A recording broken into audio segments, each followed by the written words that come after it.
Hello friends, this is doctor Ravi Saini. आज जो section हम डील करेंगे it is regulation of kidney functions. देखिए, प्रीवियस जो सेक्शंस हमने डील किए उन सभी में एक इम्पॉर्टेंट फंक्शन हमने डील किया कि कैसे जो नेफ्रॉन्स थे उनके थ्रू यूवी फॉर्मेशन हुआ और जो बॉडी में मेटाबॉलिक और नॉन मेटाबॉलिक वेस्ट बन रहे थे उनका यूरिन से एक्सक्रीशन होता है।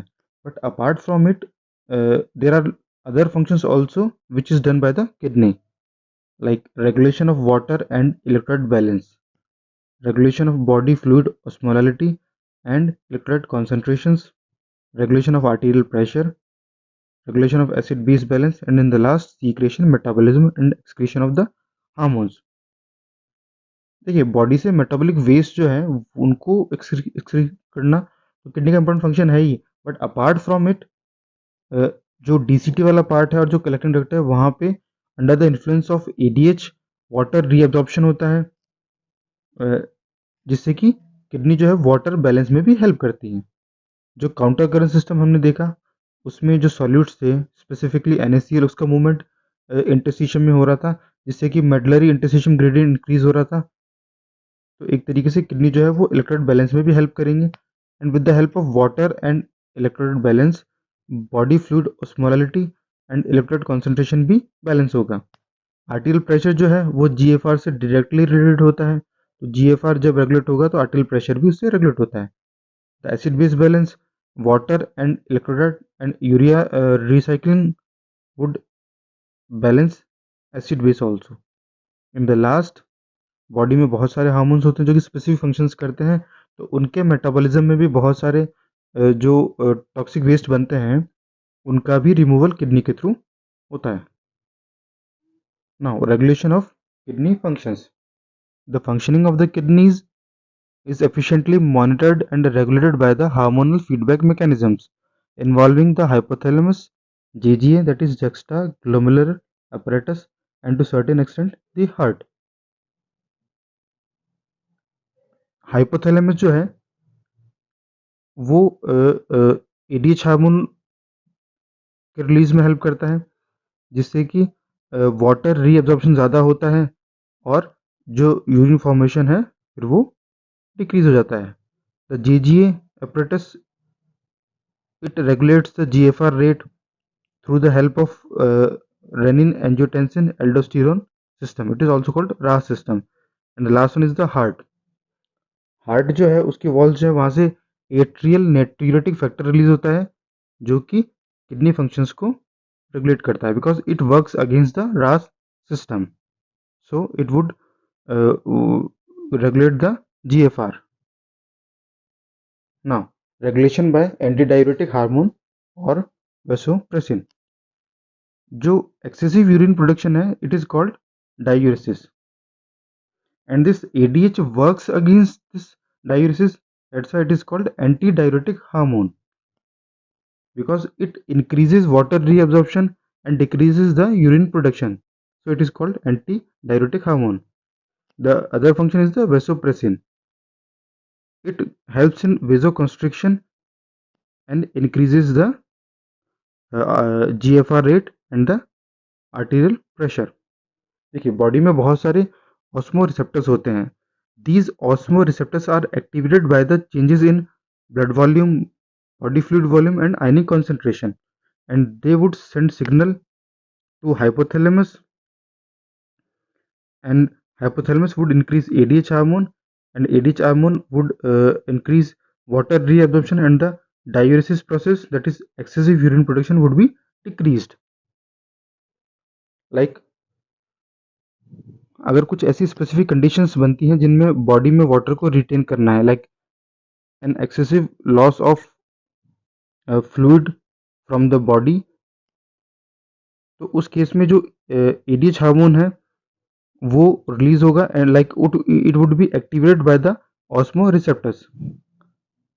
इन this image we can clearly see कि अगर बॉडी में डिहाइड्रेशन हो रहा है तो डेफिनेटली ब्लड वॉल्यूम डिक्रीज हो जाएगा, सॉल्ट इंजेक्शन भी काफ़ी कम है, तो जो ऑस्मोलैलिटी है वो डिस्टर्ब होगी, like in case of dehydration it would be increased, तो ऑस्मोरिसेप्टर्स एक्टिवेट हो जाएंगे, they would send signal to the hypothalamus and with the help of posterior pituitary it would release ADH hormone and it would help in water retention, जिससे कि जो blood volume है and blood osmolality है it would retain.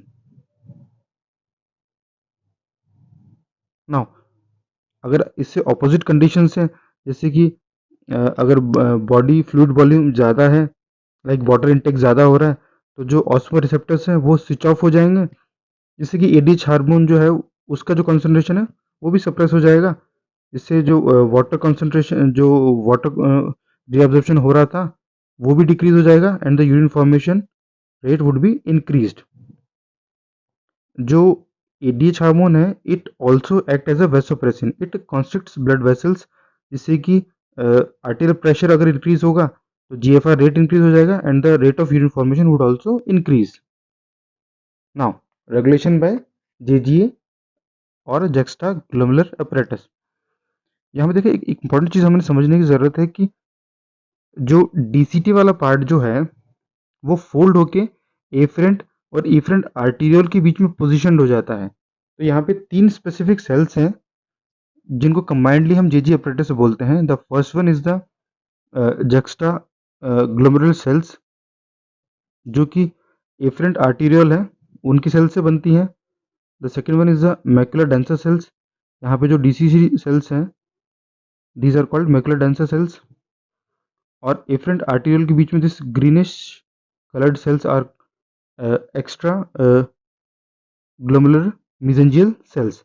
तो इन 3 cells को हम combined form में जक्स्टा ग्लोमेरुलर apparatus बोलते हैं. And this apparatus regulates the GFR by the renin angiotensin mechanism. इसे हम RAS सिस्टम भी बोलते हैं and the other name is also like renin angiotensin aldosterone system. Now a fall in GFR or glomerular blood flow can activate the GG cells to release renin, which converts angiotensinogen in blood to angiotensin 1 and further to angiotensin 2. यहाँ पे जब GFR rate decrease होता है it would activate the JG cells to release renin hormone, and this renin hormone would convert angiotensin into angiotensin 1, and with the help of ACE angiotensin 1 would be converted to angiotensin 2. और जो angiotensin 2 है it is act as a powerful vasoconstrictor, जिससे कि जो blood pressure rate है जो blood pressure है वो इंक्रीज हो जाएगा and the GFR also increased.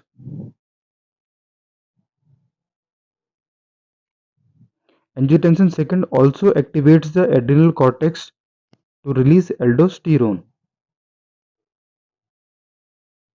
which helps in sodium and water reabsorption from the distal parts of the tubule. This would also increase in blood pressure and GFR.